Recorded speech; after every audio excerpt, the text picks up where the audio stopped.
That man hates immigrants because he hates his wife. Show me something different. Wait, why did nobody tell me that birthright citizenship was meant for the babies of slaves? On the basis of that logic, we gotta follow what Trump says, y'all. A lot of things have changed. If you don't have a musket, can't tell me about the Second Amendment. Baby, if you're not pouring in, and I mean pouring it in, shoving that stick down and ready to shoot, so no more blickies, the Glocks, you're gonna have to put them down. Yeah, sorry about that, folks, but Trump daddy said it's no more. Birthright was meant for slaves, for babies of slaves. So I'm sorry.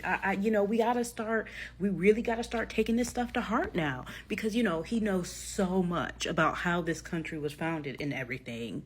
And honestly, at this point, we need to re-roll out the entire Constitution. Like, let's light this candle. Let's talk about the amendment number 8. We're supposed to be protected from cruel and unusual punishment, but every time Orange Guy gets on the screen, I'm feeling very cruel and punished.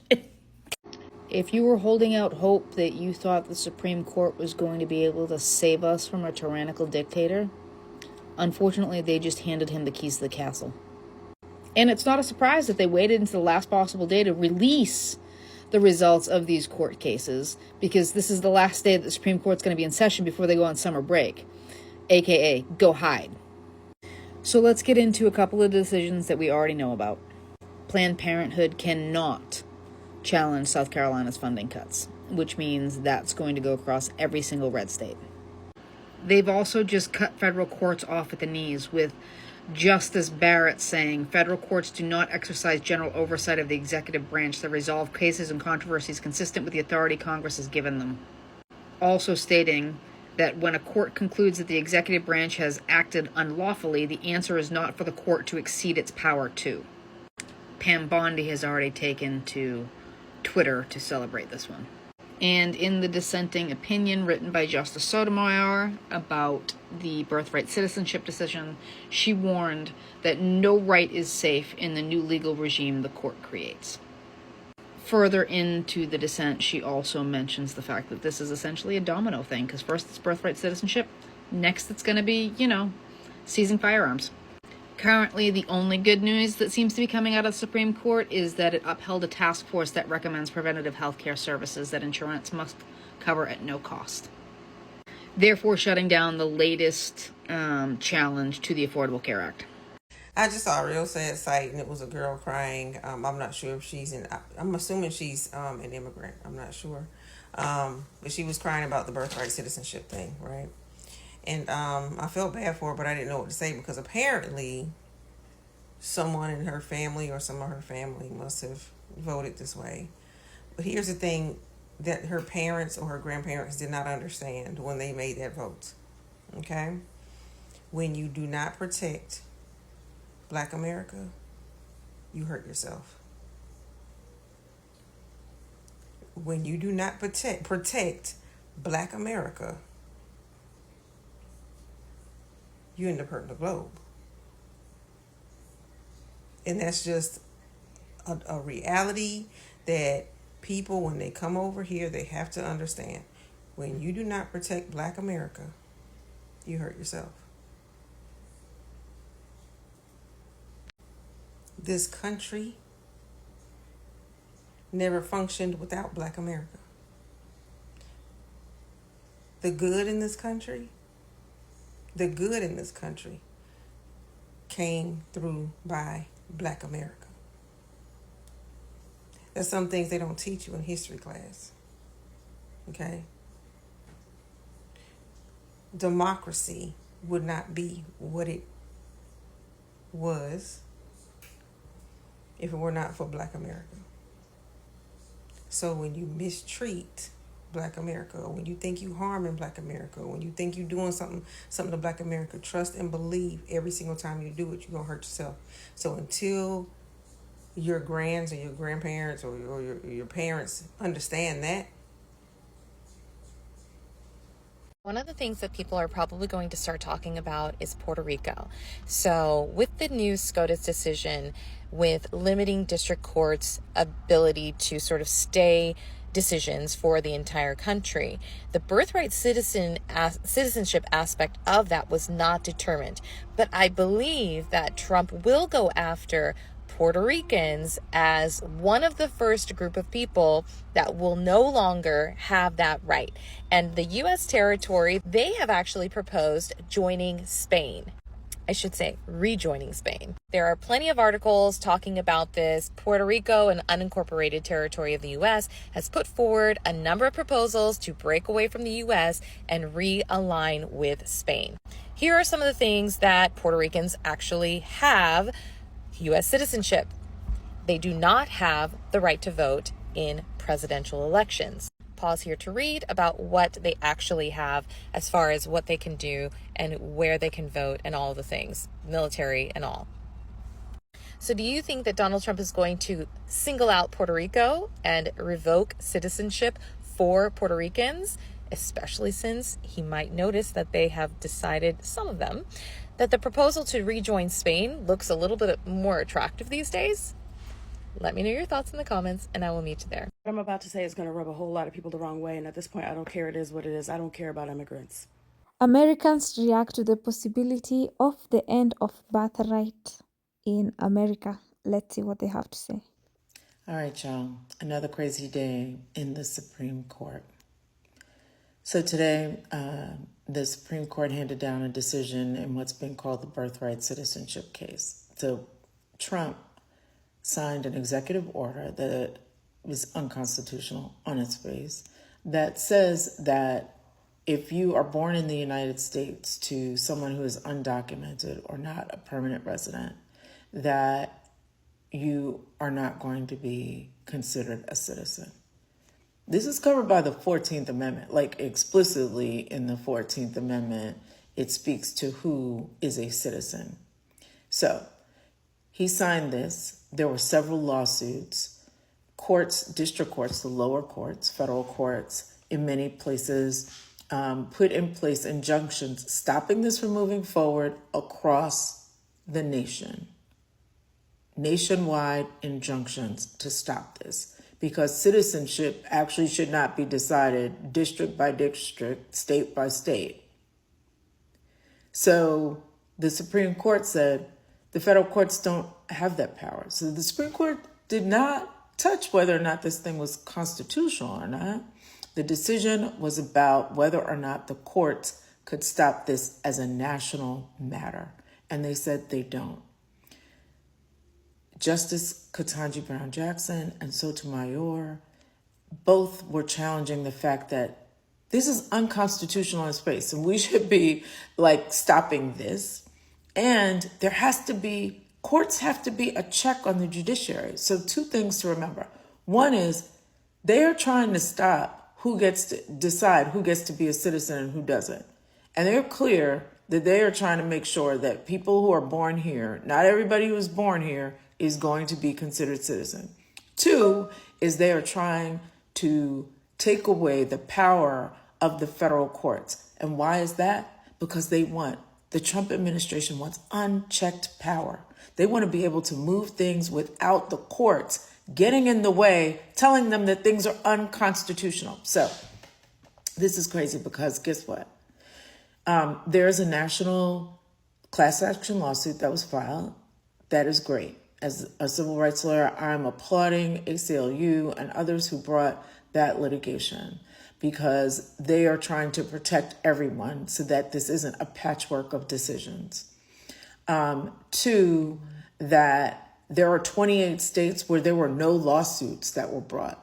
Attorney generals in those lawsuits did not bring cases to protect people in those states. And you can just imagine what states those are. I'll give you a few. Georgia, Florida, Texas, Louisiana, deep South states, and the middle of the country. So in those states, there are 30 days for them to file lawsuits. And you can imagine that the governor, the AG of Texas, they're not bringing a lawsuit because they're fine with the fact that people are not going to be considered citizens if born here to undocumented people. So this is problematic because, the Supreme Court is taking away the powers of the federal courts, of which they are part, to be a check on the authoritarian who's sitting in the White House. And two, they are really taking a sledgehammer to the 14th Amendment, which sets out the citizenship, but also due process. That's another case that was brought, which is due process is being eviscerated and killed, like the opportunity to be heard. They're like, yep, we're sending you someplace else, to El Salvador, and you will not have an opportunity to be heard about whether or not you should be sent there and whether or not you need protections under the law.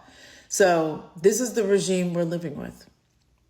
Understand that all of our rights are at stake, fundamental rights. The 14th Amendment, which was passed in 1866, ratified in 1868, is under attack. But we got to keep fighting back and keep letting them know that this is not the country that we know. This is not the country that we built. This is not the country where we live. That we are not going to have authoritarianism take over. So there are no kings. There is a Congress and there are courts. And we need everyone to play a role to be a check on what is happening. What I'm about to say is going to rub a whole lot of people the wrong way, and at this point, I don't care. It is what it is. I don't care about immigrants. I do not care about immigrants. I don't care that they come here to work. I don't care that they come here to live. I don't care that they come here to improve their quality of life. I don't care that they come here for safety. I don't care. It doesn't bother me. Come on in here. We got room, we got space. This is allegedly the wealthiest nation in the world. So come on in here. I do not care about immigrants. I do care about how my tax dollars are funding the terrorization of immigrants in my country. That is what I care about. No, it does not bother me that they come here. In fact, because of the destabilization that our country did to a lot of theirs, we should be throwing the doors wide open, creating programs, creating opportunities, saying sorry, fixing things. You know, when you break things, you fix them. So I don't care. People are trying to make them out to be criminals, to be wicked, evil people who are out here trying to do harm. And in the majority of cases, I'm not saying all because we don't make generalizations, we talk facts and we talk numbers and we talk stats. And the data says that the majority of the people who are coming here are not criminals. They do not want to do harm. They do not want to break the law. They simply want to live. Period, point blank, the end. And I don't understand why my tax dollars are going to terrorize them, to have masked men in unmarked vehicles who don't identify themselves, to terrorize them. The fact is, I do understand, but I'm just trying to make the point that I don't care that they're here. And I've heard no good argument. I've heard no intelligent argument. I've heard no sound argument why I should be more concerned with them being here than us terrorizing them. It does not make sense to me. It is not right to me. And quite frankly, I could think of a billion ways that my money could be used better. I don't know. SNAP. We could fund SNAP. We could feed children and young families. I care about my neighbor's Medicaid and Medicare. I care about education. I care about infrastructure. I care about the climate. I care about opportunities. The fact is that there's a billion other things that I care about more than terrorizing people who are literally coming here for a better life. And I know why we're not focused on those things. And I know why we keep scapegoating random people. I understand that, but I'm frustrated because at the end of the day, I don't care about immigrants. What I care about is actually making sure that this country actually lives up to the ideals that it upholds. And right now, we are in the exact opposite. I just have to say it. Honestly, you guys, I don't recognize this country anymore. It genuinely feels like I feel like we've all been knowing this, but it's just it all feels like Nazi Germany. America now, and I don't know. I don't know how we got here, and I don't give a damn what y'all post. Like, quite frankly, I'm not the person to take. My father was in the military, so I don't give a damn what you guys say on my stuff. I don't pay attention to comments, but I will say that as an American, as someone who was born here, as a Chicano, I'm disgusted. Truly, I'm saddened for how far we have fallen. I'm applying for my Mexican citizenship. I feel like we're all. I don't know what to. I don't even know how to. I don't have the words to express what I'm feeling. I don't know if you guys have heard about alligator Alcatraz and all the stuff that this administration is planning on doing. It's just it'll start like this, and I have a bad feeling that it's only gonna get worse. And I have very mixed feelings of whether I should stay here and fight. I'm truly. It's unbelievable the amount of hate that this country, this administration is showing towards people of color. It's I'm just at a loss for words.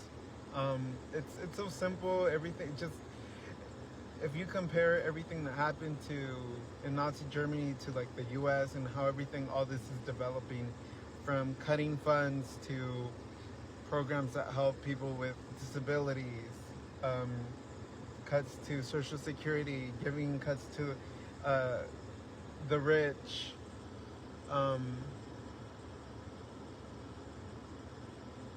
arresting U.S. citizens,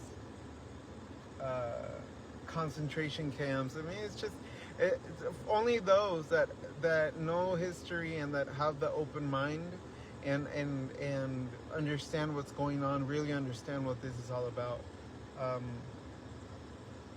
I don't know. I don't know what's going to happen. I leave it to Jesus Christ. I believe Jesus Christ. This world can be so evil, but there is that force that we have, and that's Jesus Christ, and I know that He does not leave us. I truly believe there'll be an end to this, and there'll be justice that will be served. I don't know when. I don't know how. Only God knows how bad things are supposed to get.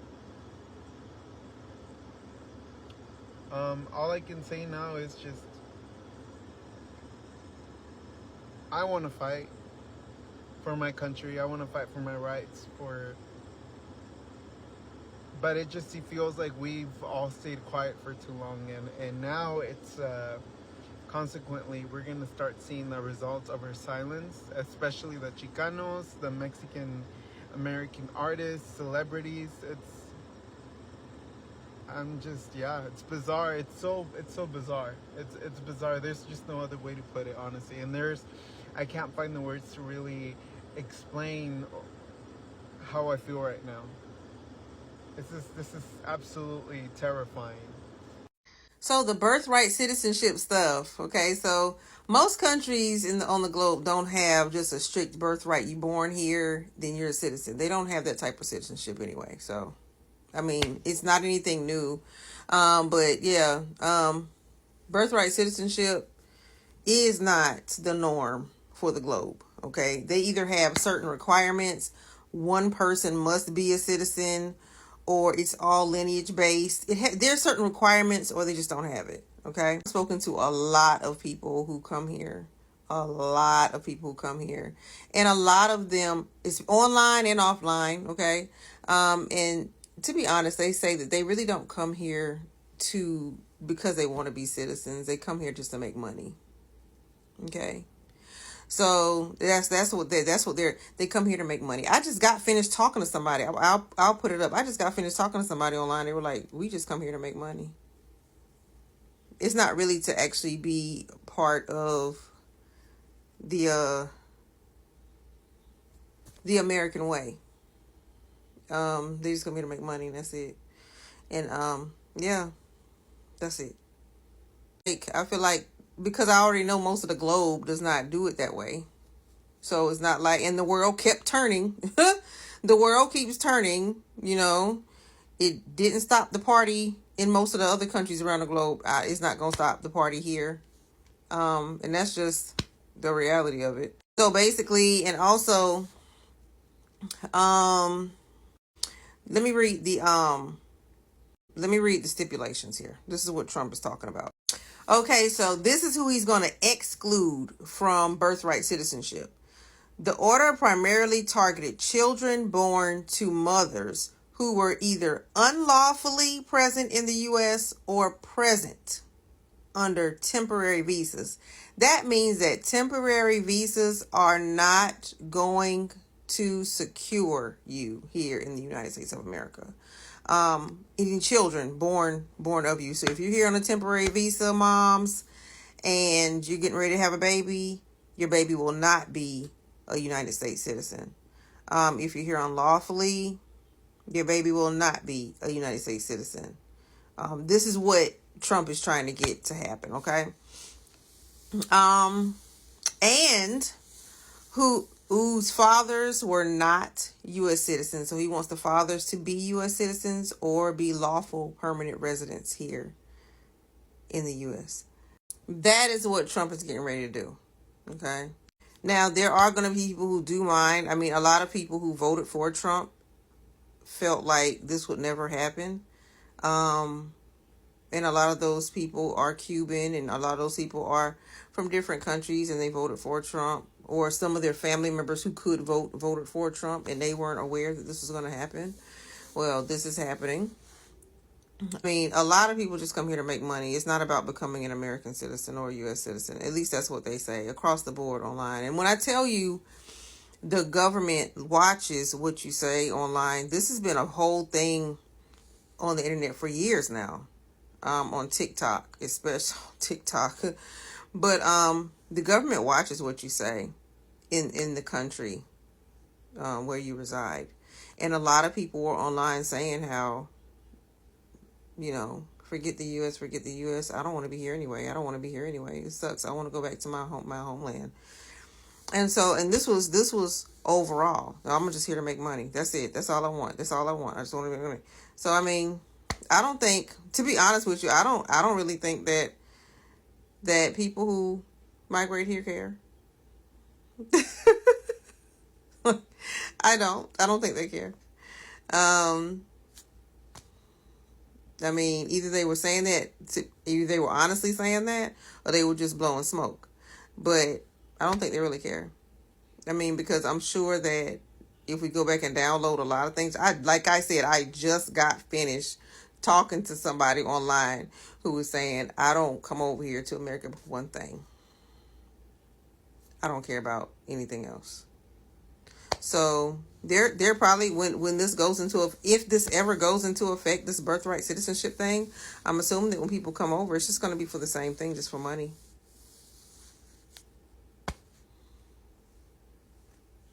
Period. And they don't really care if their son or daughter or anything is an a U.S. citizen. And this is just based off what people say.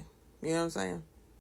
I can think of at least 25 ways that you can tell me you're stupid, but I didn't think of this one yet. You do understand that the immigrants that you're deporting are responsible for your ability to buy an avocado under $14. Because I'm going to tell you something right now, sweetheart. Ain't no American in this country going to work for what they were working under Hispanic wages. You deported your labor. You have nobody to pick your food. You have nobody to build your homes. You have no one. Why don't you ask yourself why they're not deporting these people back to their country of origin, but why they're choosing to deport them to El Salvador? Why? Because they're going to get your fruit picked and all of your labor costs done through fucking re-enslavement. Listen, I don't have time for you or your inability to read a fucking book, but you need to wake up. They paid taxes to the United States in the totals of billions with a fucking B. You need to open a book, stop watching Fox News, and take an economics 101. Because you clearly don't understand that if America picks an avocado, it's going to cost you $14. Fuck. Ignorant bitch. So I'm going to answer this in good faith, because even if one person listens to this and changes their mind, then it's worth it, right? This person doesn't understand why I would want people to have birthright citizenship. And I'm going to go at this from a couple of different angles. The first one is, how'd you get citizenship, right? You live in America. How did you get yours? You got it because either you immigrated here or because your parents were citizens, right? That's birthright citizenship. How'd your parents get here? How'd your grandparents get here? How'd your great-great-grandparents get here? At some point, your parents immigrated to this country, and your next ancestor only became a citizen because their parents were citizens. That's birthright citizenship. Unless you're a Native American, which I'm guessing you're not, but if you were, Native Americans didn't get citizenship until the 1920s, okay? So that's a whole other, legal issue that we can talk about. But you got your citizenship at some point along the way through birthright citizenship. This is an idea that goes back pre-American Revolution to the British Empire, right? And exists in tons of countries around the world. So you might say to that, okay, but my parents or my ancestors migrated here legally. And the people we're talking about, their parents supposedly, right, came here illegally or in some way undocumented, right? Most people, it's because they overstayed their visas or something like that. And to that I would say, how did they migrate here legally, right? First of all, you probably don't know. Most people don't know their own immigration history, their ancestral immigration history. But the U.S. didn't restrict immigration to any real degree until the 1880s. So the first 130 years of this country's existence, 100 years of this country's existence, plus the hundreds of years, 100 years before that, before we were our own country, there wasn't like a central authority saying who could and could not come here. You just showed up, right? And when we did place restrictions, it was explicitly racist. It was racially based. If you were a white European, no problem. Come as much as you want. If you were not a white European, or a European they considered to be quote unquote white, which is a whole other conversation, then you faced restrictions. It wasn't based on meritocracy. It was racist. The same thing is true in the early mid-1900s, and you still see that same idea reflected today when we have complete bans on entire countries. There are people from immigrating here. That's not based off merit. It's based on racism, right? And so, on top of that, when those people came here, assuming that there was a process they had to follow in the first place that is at all similar to the very cumbersome, intentionally difficult migration system we have in place today, how did they get to that land? How did they get to be citizens in this area of the world? And the answer is always through violence and conquest. All of this land was taken violently and through broken treaties from Native Americans, except for the areas that already happened to, that we conquered in a war we precipitated. I was a Texas history teacher and a U.S. history teacher with Mexico. We caused the war as an excuse to take that land, to take Texas, to take California, to take New Mexico, etc. Okay? That land was only taken by us through violence. Through methods that if we had done that post-World War II would have been an international crime of aggression. It would have been illegal to do so. There just wasn't the international body to condemn it until after World War II. So it was wrong. We recognized that what we did was wrong, right? This is why you see the slogan, no illegals on stolen land, okay? And so everyone in America, their migration history goes back to either coming here illegally, in some sense, or to unjustly conquering land and taking it for ourselves, right? Your ancestors, right? And so that's why, for people who are children of undocumented immigrants, did they come here in a way that, seems morally impure to you? Sure, maybe, but we all did, right? At some point along the line. So that's a historical perspective. The second is just a human to human perspective. Think about the kid. Think about the baby. I'm assuming you're pro-life, anti-abortion. Think about the baby that's born here in America to parents who, let's say, came here from Chile and were undocumented. Okay? Maybe they overstayed their visas. Maybe they came here, across the border, whatever. The baby didn't commit a crime. The baby didn't do anything wrong. That was before the baby was, conceived or born or whatever. All right? The baby was born here in America. They're raised in American culture. They grow up speaking English primarily, probably. Right? They go to American schools. They are, and have in their entire lives, only been in America, in the USA. And you want to deny that child citizenship. So what happens to that child? Are they a citizen of Chile? No. Because they were not born in Chile, right? They don't have to be recognized by that state, by that country. And so what you're setting up are millions of stateless human beings who do not belong to any country in the world, which means there is no country that is guaranteeing them their basic human rights. There is nowhere that they can go and be safe. That's the idea of citizenship, is that you are belonging to the place that you've been or that you go to. You contribute to that society as undocumented immigrants and their children do, economically, socially, politically, financially, etc. And in return, you receive the benefits of being a member of that community. So if you don't let those people, the kids of undocumented immigrants who have not done anything wrong, be citizens here, and they're not already citizens from where their parents are from, because why would they be citizens of where their parents are from?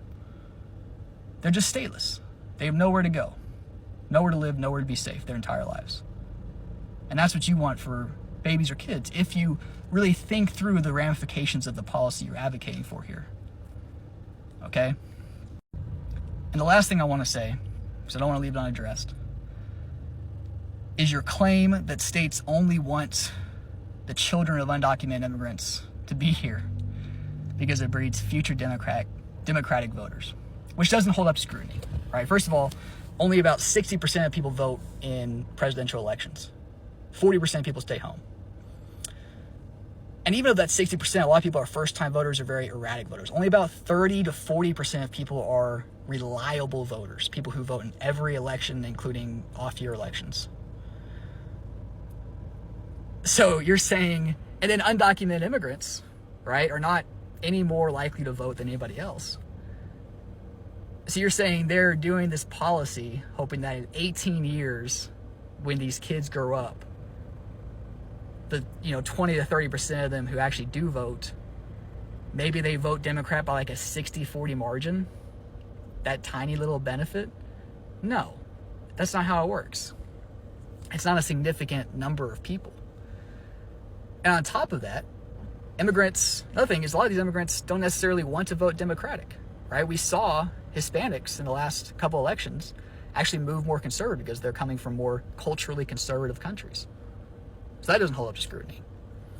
And for the people it does hold up to, why are you surprised that people whose citizenship, whose basic safety and human rights are being questioned and potentially thrown out by the Republican Party would want to vote for the other side? You've got your cause and effect backwards, man. It's not about, Democrats cultivating some group of people. Democrats, to some extent, give a shit about human rights and care that people have their basic human needs met and are safe in society. And if the other side, the Republicans, as they are doing, are advocating for those people not to have basic safety, not to have human rights, not to have due process, then you shouldn't be shocked if those people vote against you. So I hope you listen to what I'm saying, or somebody who has your same viewpoint listens to what I'm saying and thinks about it a little bit more, right? Be kind to one another. That includes undocumented immigrants and the kids of undocumented immigrants.